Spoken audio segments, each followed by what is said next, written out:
آخوند ابوالقاسمی و قرائت ابی. همین آقای محمد بن یحیی روایت نقل کرده از امام صادق علیه السلام که ما قرائتمون قرائت ابی.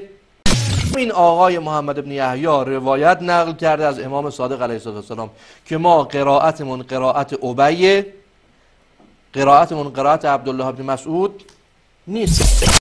طبق عقاید شیعیان، ائمه 12 گانه وقتی به دنیا می آیند علم لدنی دارند و قرآن را حفظ می باشند و اسرار غیب را می دانند و معصوم نیز هستند.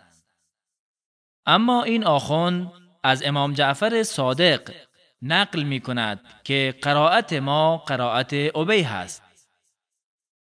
چگونه یک معصوم قرائت غیر معصوم را حجت می داند؟ از آنجایی که ابی بن کعب خلافت خلفای راشدین را قبول داشته و با آنها بیعت کرده، از دیدگاه آقایان مرتد می باشد. پس چگونه معصوم قرائت خود را از یک شخص مرتد می گیرد؟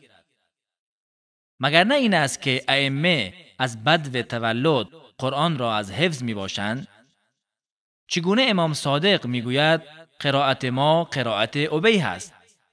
چرا امام صادق سندی متصل از اهل بیت برای قرائت خود ارائه ندادند؟